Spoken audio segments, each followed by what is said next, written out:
Hello friends, welcome to my channel. Viewers, इस साल जनवरी के महीने में 24 जनवरी को अमेरिका में एक शॉर्ट सेलर फर्म है हिंडनबर्ग, उसने अपनी एक रिपोर्ट छापी।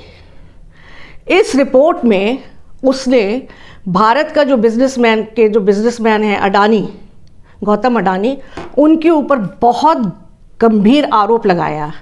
उस रिपोर्ट का टाइटल था कि कॉरपोरेट हिस्ट्री में the world's third richest man is found to be the biggest con man in corporate world's history.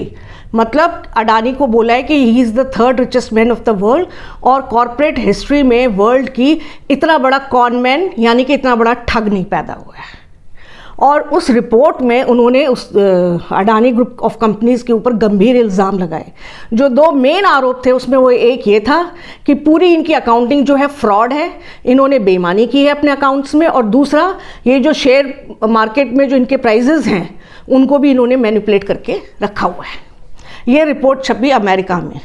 ये कोई एक छोटी सी शॉर्ट सेलर फर्म है हिंडनबर्ग, उसकी रिपोर्ट छपी अमेरिका में, और जश्न मनाया गया इंडिया में। जश्न किसने मनाया? विपक्ष ने, राहुल गांधी ने। लेफ्ट लिबरल लॉबी जो मोदी के अगेंस्ट है, मोदी को उसकी कुर्सी पर से नीचे हटाना चाहती है। वर्ल्ड में कितनी पावर्स हैं जो नहीं चाहती कि मोदी जैसा स्ट्रांग मैन इंडिया का प्राइम मिनिस्टर बने, उन सब की तो जैसे लॉटरी लग गई। वो होता है ना, राहुल गांधी तो वैसे हो गए जैसे तीतर के हाथ बटेर लग जाता है, क्योंकि 2019 में ये चौकीदार चोर है कि नारे लगाते रहते, चिल्लाते रहते। जनता ने इनकी बात पे रत्ती भर विश्वास नहीं किया था, और 2014 से भी ज़्यादा बड़े मैंडेट से मोदी को जिताया और दोबारा प्राइम मिनिस्टर बनाया। अब 2019 से सारा विपक्ष छटपटा रहा था कि 2024 के लोकसभा इलेक्शंस पास आते जा रहे और कोई मुद्दा नहीं है जिससे मोदी को नीचे गिराया जा सके। बस ये रिपोर्ट क्या आई कि इन सब की तो जैसे चांदी हो गई। राहुल गांधी ने तो उस दिन से जैसे कोई मंत्र जपता है ना भगवान का, अडानी अडानी मोदी अडानी मोदी अडानी मोदी अडानी जपना शुरू कर दिया। शायद ही कोई भाषण होगा उनका, शायद ही वो कोई कॉन्फ्रेंस होगी मीडिया की जिसमें उन्होंने ये इल्ज़ाम मोदी पे नहीं लगाया कि मोदी ने सारा देश बेच दिया अडानी को, सारे पोर्ट्स बेच दिए, एयरपोर्ट बेच दिया, सड़क बेच दी, ये सब बेच दिया अडानी को, है। ये इल्ज़ाम ना लगाए हो मोदी पे। अच्छा ठीक है, ये सब हंगामा मच रहा था। और फिर क्या हुआ कि धड़ाधड़ इस सुप्रीम कोर्ट में इस रिपोर्ट के आधार पर अडानी ग्रुप को ब्लेम करते हुए उसकी जांच करने के लिए PIL डाल दी गई, जो एक पूरी लॉबी है लेफ्ट लिबरल की, जिसमें बहुत सारे लॉयर्स भी हैं, जैसे कपिल सिब्बल, प्रशांत भूषण, इंदिरा जयसिंह और अभिषेक मनु सिंह भी, ऐसे वो दुष्यंत दवे, ऐसे बहुत सारे लॉयर्स हैं जिनका यही काम है, ठीक है, कि मोदी के अगेंस्ट अगर कोई मुद्दा मिल जाता है तो उस पर PIL डालो और कोशिश करो कि किसी तरह से मोदी पे या तो कोई दाग लग जाए या मोदी को कुर्सी से हटाया जा सके। तो PIL डाल दी गई। PIL डाली गई कि क्या कहते हैं, हम ये चाहते हैं कि इस रिपोर्ट के आधार पर अडानी, इस रिपोर्ट ने जो इल्ज़ाम लगाए हैं अडानी ग्रुप पे, उसका इन्वेस्टिगेशन हो और कोर्ट मॉनिटर्ड प्रोब होनी चाहिए, क्योंकि हमें सरकार की किसी भी एजेंसी पे विश्वास नहीं है, किसी पे भी विश्वास नहीं, ना ED पे, ना CBI पे, ना इनकम टैक्स पे, हमें किसी पे भी विश्वास नहीं है। कोर्ट मॉनिटर्ड प्रोब चाहिए। सुप्रीम कोर्ट ने इनकी बात मान ली। उन्होंने कहा ठीक है, हम एक कोर्ट मॉनिटर्ड कमेटी बना देते हैं। तो कोर्ट ने एक 6 मेंबर्स एक्सपर्ट पैनल बनाया, ठीक है। और सेबी, क्योंकि जांच तो इन्वेस्टिगेशन करने की पावर तो सेबी के पास है, रिसोर्सेज भी सेबी के पास है। सेबी यानी कि सिक्योरिटी एंड एक्सचेंज कुछ ऑफ इंडिया है ना। तो ये पावर्स तो सेबी के पास है। तो उन्होंने सेबी से कहा कि आप इस रिपोर्ट को इन्वेस्टिगेट करिए और पता करिए, कि निकालिए पता कि क्या कहते हैं जो कुछ इस रिपोर्ट में छापा हुआ है वो सही है या गलत है। यानी कि क्या अडानी ग्रुप ने वाकई में मैनिपुलेशन किया है, क्या कहते हैं, स्टॉक मार्केट में, और या फिर क्या कहते हैं उनके अकाउंट्स ठीक हैं कि नहीं है। कोई बात नहीं। May 14 को सेबी ने और जो एक्सपर्ट पैनल कमेटी है, सेबी ने जो अपनी रिपोर्ट दी उसमें सेबी ने कहा कि हमने पूरी इन्वेस्टिगेशन कर ली है और हमें कोई अकाउंट्स में, अडानी ग्रुप ऑफ कंपनीज के अकाउंट्स में हमें कोई फ्रॉड नहीं मिला है, ठीक है, कोई चीटिंग नहीं मिली है। और ये जो मैनिपुलेशन की शेयर प्राइसेस को मैनिपुलेट किया है स्टॉक मार्केट को, उसका भी हमें कोई एविडेंस नहीं मिला है। तो सेबी ने अडानी ग्रुप को क्लीन चिट दे दी कि नहीं, हमने जो इन्वेस्टिगेशन की है।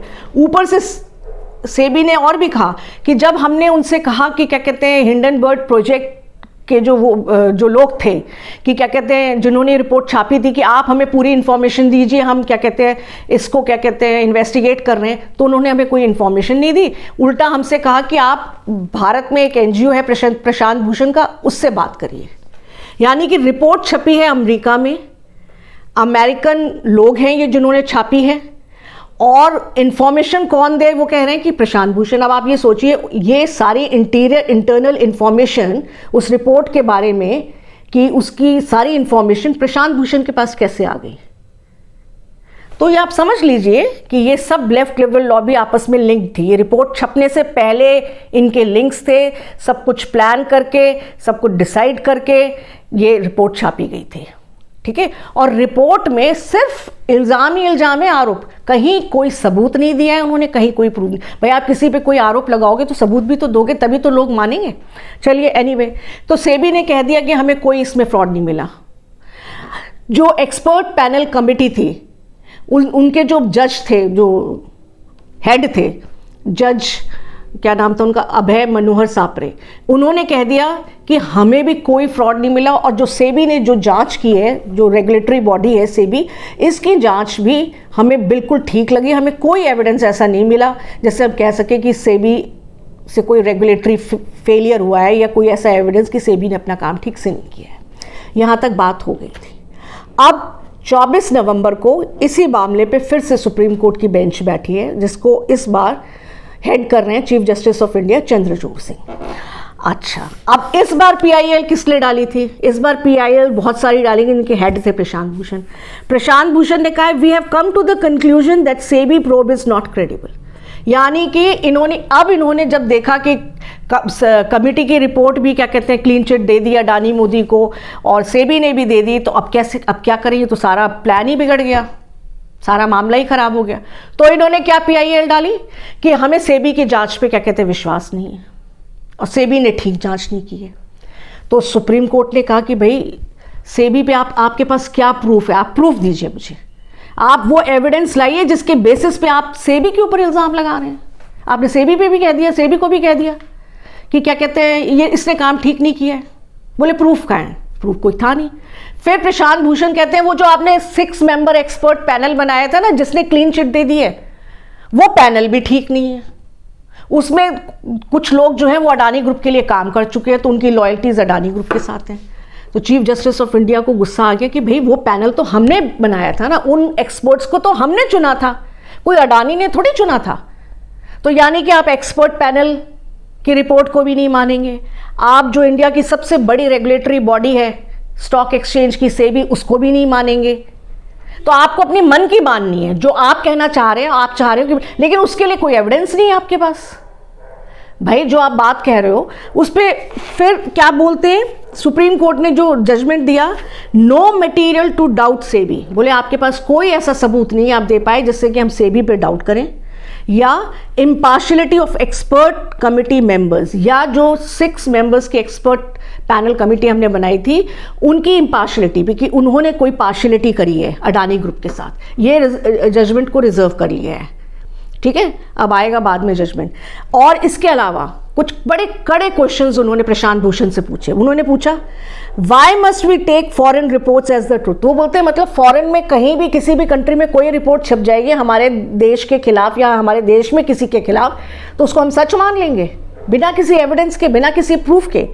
We are not rejecting the report but where is the proof. बोले ठीक है, हम रिपोर्ट को रिजेक्ट नहीं कर रहे हैं, लेकिन प्रूफ कहाँ है? जो जो आरोप लगे उनके प्रूफ कहाँ है? प्रूफ तो उन्होंने दिए नहीं है, उन्होंने तो केवल आरोप लगा दिए। So what proof do you have against Adani? फिर वो प्रशांत भूषण से उन्होंने कहा, आपके पास कोई प्रूफ है अडानी के अगेंस्ट? तो दीजिए हमें।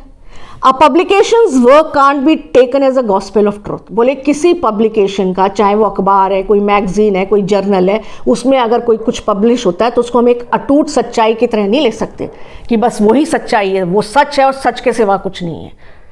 वो ऐसा नहीं होता है। हर चीज़ को सच को भी प्रूव करने के लिए, मतलब झूठ सच सबको प्रूव करने के लिए आपको एविडेंस चाहिए होता है।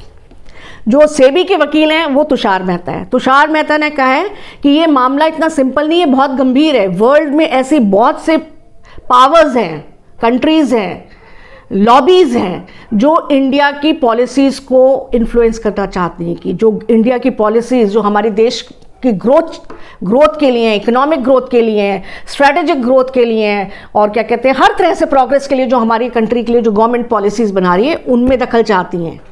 वो नहीं चाहती कि इंडिया जो है वर्ल्ड में सुपर पावर बने, इकोनॉमिकली बने, स्ट्रैटेजिकली बने, हर तरह से ग्लोबल पावर बने। तो ऐसे बहुत से पावर सेंटर्स हैं वर्ल्ड में और हमारे देश के अंदर जो ये नहीं चाहते कि 2024 में मोदी किसी भी तरह से जीते और बीजेपी की सरकार दोबारा बने। इन सब के हज़ारों एनजीओस चल रहे थे, ऐसी सब लेफ्ट लिबरल लॉबीज़ को हम एक नाम दे सकते हैं। इन सब के एनजीओस चल रहे थे, फॉरेन फंडेड एनजीओस चल रहे थे, जिनको आके बीजेपी की गवर्नमेंट ने सबको बंद करवाया। जितने भी FCRA के जो ये फॉरेन रेगुलेटरी एक्ट है उसके रूल्स को जितने भी एनजीओज वायलेट कर रहे थे, और इनके तो सभी कर रहे थे, सबको बंद करवा दिया। जो पैसा आ रहा था वो बंद हो गया। अब इन लोगों के पेट में इतना दर्द है कि ये सरकार किसी तरह से हटे और कांग्रेस की आए, तो जैसे पहले हम मज़े कर रहे थे और हमारा बढ़िया काम चल रहा था वैसा हम फिर से शुरू कर दें। तो वो इनकी, जिसे कहते हैं ना, पेट पे लात मार दी। खूब पैसा आता था इनको फॉरेन से। फॉरेन में ऐसे पावर सेंटर्स हैं जो इस हमारी कंट्री को कहते हैं डिस्टेबलाइज करना चाहते हैं। अच्छा, फिर जो लास्ट में मुझे जो एक इन्फॉर्मेशन मिली वो सबसे ज़्यादा सीरियस है। जब इस हिंडनबर्ग रिपोर्ट के बारे में मैं थोड़ी रिसर्च कर रही थी तब मुझे पता चला कि ये प्रोजेक्ट पता किसका था? ये प्रोजेक्ट है जॉर्ज सोरोस के एनजीओ ने फंड किया था इस प्रोजेक्ट को। और जॉर्ज सोरोस एक बिलियनर है जो मोदी का कट्टर दुश्मन है और मोदी के खिलाफ जहर उगलता है। ठीक है, और कुछ ऐसे प्रूफ्स भी आए हैं सामने जिनसे पता चलता है कि राहुल गांधी के जॉर्ज सोरोस के साथ रिलेशंस हैं, मतलब उनके संपर्क में हैं, टच में हैं। ठीक है, अभी उज़्बेकिस्तान में कॉन्फ्रेंस हुई थी जिसके लिए दो दिन के लिए राहुल गांधी गायब हो गए थे चुपचाप। वहाँ पर भी कुछ ऐसा ही सुनने में आया था। तो ये मामला फिर बहुत सीरियस हो जाता है। ये केवल अडानी ग्रुप तक नहीं रहता है, बेसिकली ये सारा मामला तख्ता पलट का है। अब जिस तरह का जजमेंट दिया है और रिजर्व करके रखा है सुप्रीम कोर्ट ने, उससे बात तो क्लियर हो गई कि अडानी ग्रुप को क्लीन चिट मिल गई और मोदी के ऊपर जो अडानी को लेके क्यों बेस्ट फ्रेंड है उसके, कहते हैं, जो इल्ज़ाम लगते थे वो भी हट गए। अब राहुल गांधी क्या करेंगे?